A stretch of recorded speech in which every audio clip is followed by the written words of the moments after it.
Q3094. What action should the pilots of a glider and an airplane take if on a head-on collision course? A. The airplane pilot should give way to the left. B. The glider pilot should give way to the right. C. Both pilots should give way to the right.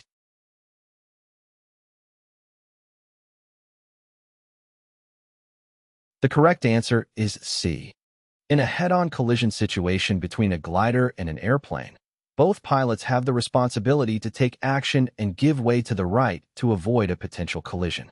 This is based on the principle of right-of-way to the right, outlined in the International Civil Aviation Organization (ICAO) rules. The right-of-way to the right principle means that when two aircraft are approaching each other head-on, both pilots should alter their course to the right to create a safe separation. This rule applies regardless of the type of aircraft involved, whether it's a glider or an airplane. It's important for pilots to maintain situational awareness, exercise good judgment, and communicate intentions using radio or visual signals if possible to ensure a safe separation and avoid any potential conflicts.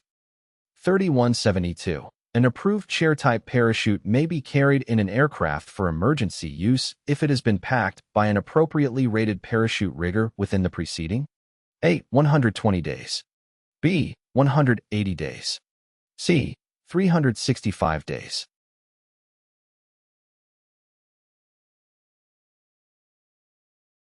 The correct answer is B.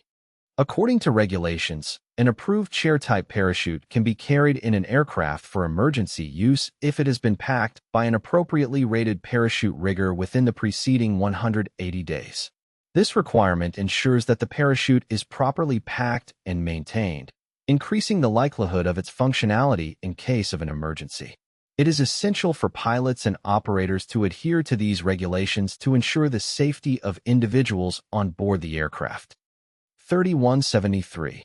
With certain exceptions, when must each occupant of an aircraft wear an approved parachute? A. When a door is removed from the aircraft to facilitate parachute jumpers. B. When intentionally pitching the nose of the aircraft up or down 300 or more. C. When intentionally banking in excess of 300.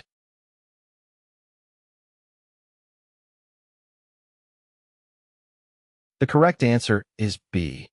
According to regulations, each occupant of an aircraft must wear an approved parachute when intentionally pitching the nose of the aircraft up or down 30 degrees or more. This requirement is in place to ensure that occupants are prepared for potential emergency situations where rapid changes in pitch may occur. Wearing an approved parachute in such cases increases the chances of survival and allows for a safe evacuation from the aircraft if necessary. It is important for pilots and occupants to be aware of and comply with these regulations for their safety. 3108. When an ATC clearance has been obtained, no pilot in command may deviate from that clearance, unless that pilot obtains an amended clearance. The one exception to this regulation is A. When the clearance states, at pilot's discretion. B. An emergency. C. If the clearance contains a restriction.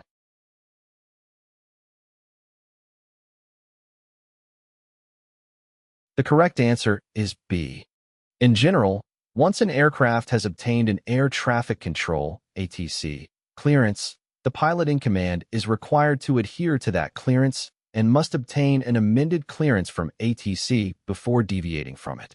However, there is one exception to this regulation, which is in the case of an emergency.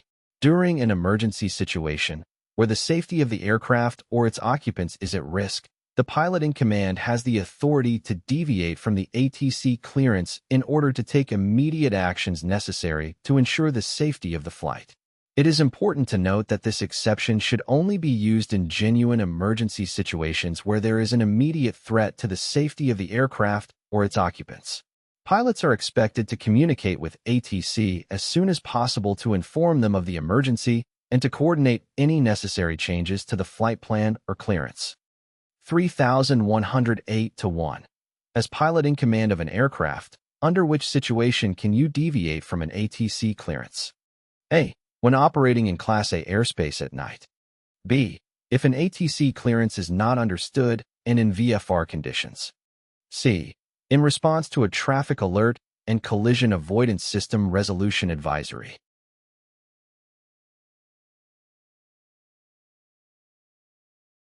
The correct answer is C.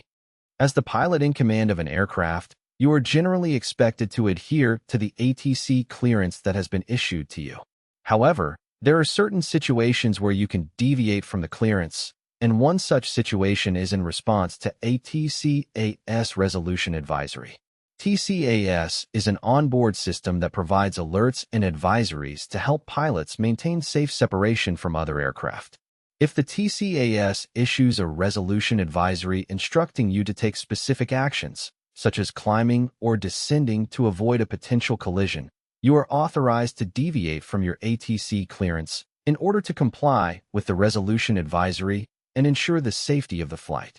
It is important to follow the guidance provided by the TCAS system and take appropriate actions to avoid a collision.